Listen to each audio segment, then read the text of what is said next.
keep it down, okay? What I'm about to tell you has to stay between you, me, and the rest of the internet. It's classified, top secret. Under no circumstances does this story leave this orange room. It all started a few days ago when I found myself trapped in the basement of my stalker's house. Wait.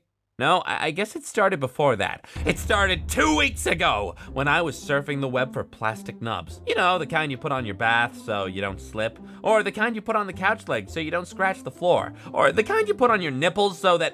Wait, I'm getting off track. Anyway, I'm clicking through the pages when I notice an odd trend in the ads popping up. Now, mind you, my laptop is riddled with viruses, but usually they're just pop-up ads for sexy singles in my area. But suddenly, I was getting a lot of ads for deodorant. Now, keep in mind, I have never purchased deodorant in my life, so whatever nonsense AdSense tracker was pilfering my cookies was doing an awful job. At first, I ignored the ads, but slowly they became more intrusive. They'd appear during my videos, and they'd clog my news feed. The one day, it became too much. I got home, turned on my computer, and almost fell backwards from shock. My desktop background had been changed to a picture of roll-on deodorant. I'd had enough. It was time to solve this mystery. And I think we all know what that means. My first assumption was culture. This had to be some not-so-subtle message about my body odor. He's always going on about how, you smell. Oh, this room stinks. Oh, dear God, Crash, get out of here before this old lady passes out from inhaling your toxic fumes.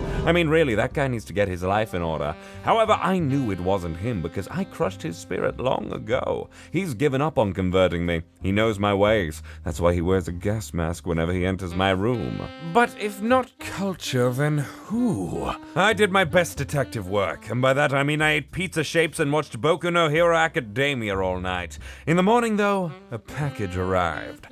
I didn't even need to open it to know what was inside. I grabbed the delivery man by the collar and thrust him up against the wall. Ooh, sexy! Who sent you, you son of a bitch? I screamed so loud that it dislodged encrusted pieces of pizza shape from my mouth and sent them flying onto the delivery man's face. Ew! Gross. Now that's flavor you can see. The delivery man claimed to know nothing, but I didn't believe him. After a solid 10 minutes of beating the truth out of him, I noticed someone watching me from down the street, peering out from behind a hedge. As I caught their eye, they realized they'd been spotted and emerged onto the footpath on a mobility scooter, turning away and puttering down the street. Ooh, the chase is on, I thought. This was too easy. I hopped on my Vespa and whispered to her, okay, baby, let's do this, while rubbing her gleaming alloy bodywork. I took off after the peeping Tom at max speed. The pup glanced back at me. I couldn't make out their face. I was too far away, but I could tell one thing. They had a big-ass grin on their face, and that just fueled the fires of my rage. Their mobility scooter revved up like a V8 and took off down the street, weaving past joggers and cyclists. This wasn't your grandma's mobility scooter. Oh, no. This was some souped-up, tricked-out speed demon of a machine. Any ordinary pursuer would have floundered and pulled off to the side, throwing their helmet down on the ground in frustration. But I'm no ordinary pursuer. That sounded creepier than I meant it to. Moving on! I kicked my Vespa into overdrive and punched it, dodging a mum in her pram as I turned the corner. I was steadily gaining ground on the mobility scooter, but like a dog chasing a car, I had no idea what I was going to do once I caught up. I didn't have any other options, though. I closed the gap slowly, then suddenly, very quickly, I heard the screeching sounds of wheels locking up on concrete. The mobility scooter had slammed on the brakes. I was too close to react. I smashed into the back of them and flipped over the handlebars. The last thing I remembered was a blur of blue and grey, interrupted for one fleeting horrific moment by that very same grin the perp had shown before. Son of a bitch. Then, lights out. Now I can tell you about the basement part of the story. That's right, I'm dropping the accent. For now. I woke up in a dingy basement, the whir of the hot water system making this white noise that clawed away inside my throbbing head. I was pretty beat up. Lots of bruises and cuts, but all my bones seemed intact. That was, quite frankly, a miracle. Considering that with my diet of 90% saturated carbs, I should have the most fragile bones in the world. You know those science shows when they dip flowers in liquid nitrogen and then smash them on the table? That's how weak I thought my bones were. Instead, I suppose all that sugar has somehow given my skeleton a resistant elasticity that allowed it to flex on impact like a car's suspension. Anyway, Once I had thoroughly inspected myself, memories of the collision came flooding back to me, and they were horrifying. Was this a hospital? Damn, I really shouldn't have canceled my private health insurance. I was on a concrete floor with a chain around my ankle. Not exactly the best setup for recovery, but hey, what do I know? I'm no doctor. A chill ran down my spine.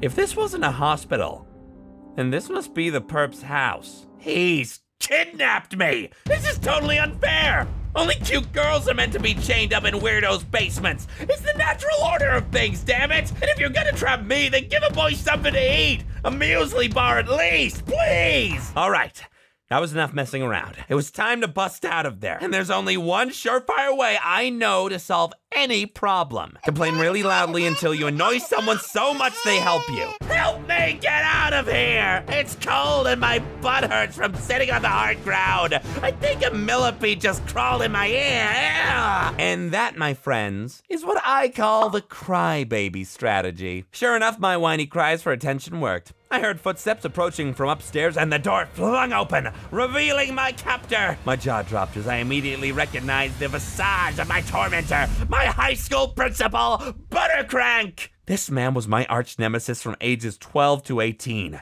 The first time I met him face to face was just after I finished grade 6. Every student met with Principal Buttercrank before starting at high school.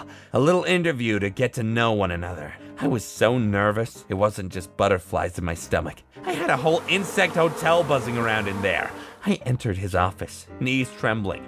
The man in front of me was odd, to say the least. He had hair like a monk, like that weird bald circle thing, and his hands, they looked so feeble and twisted, and he'd always clutched them to his chest like he was fondling his own moobs. I tried to run out of his office right then, but my mummy pushed me down into the seat opposite him. One of the last times that she ever touched me before Dad drove her away with his alcohol abuse. Anyway, Buttercrank leaned over the desk, peering into my face, his giant forehead eclipsing the window behind him. He asked me what I wanted to be when I grew up. I told him I wanted to be a comedian. His face seemed to grow closer, and he revealed by far his most disturbing feature: his grin. This smug, patronizing, sickening grin stretched the full width of his face.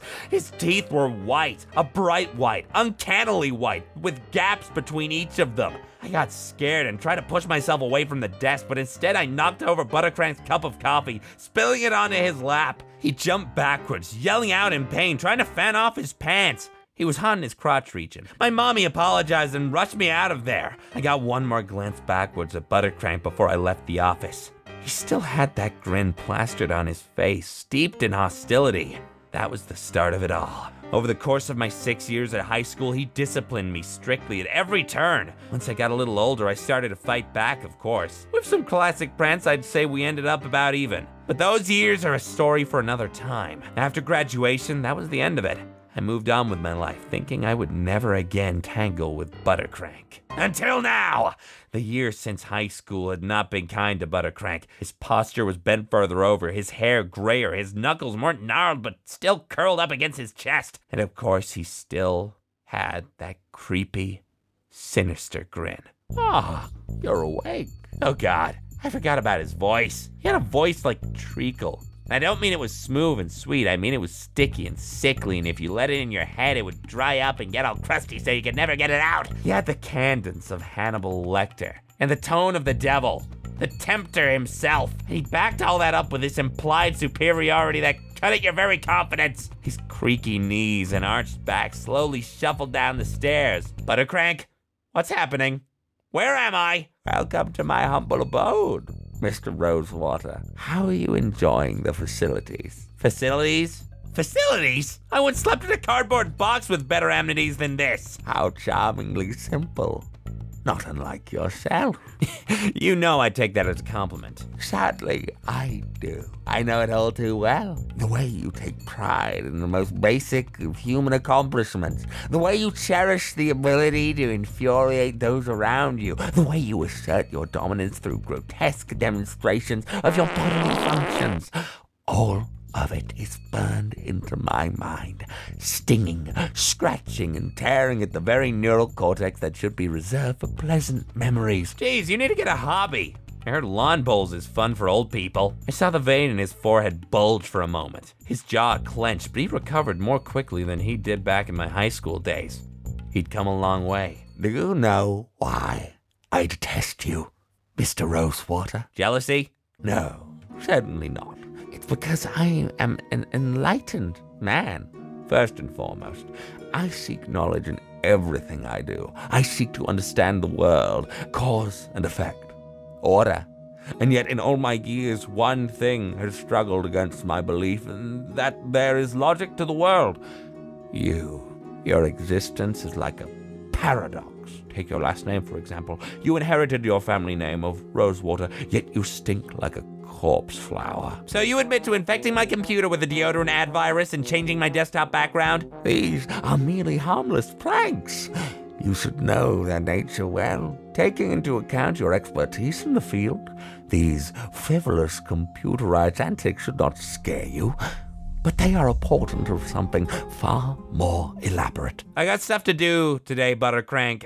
Give me the upshot. His face contorted in malicious delight. I plan to rid this world of your stench forever, Mr. Rosewater. I could tell he meant it. This was an old man in front of me. An obsessive old man. He had decided he had nothing left to live for, that before his time was up, he would do everything he could to take me with him. I swallowed deeply. Maybe buying a can of Rexona body spray wouldn't be such a bad idea after all. Whoa, look at the time! I'll have to leave the tale of my daring escape for later. That's right, boys and girls, it's a cliffhanger! I'll see you all soon. If you enjoy what we do here at Culture Crash, please consider supporting the show via our Patreon, where we have a bunch of awesome rewards, or by checking out our online store. All links are in the description below.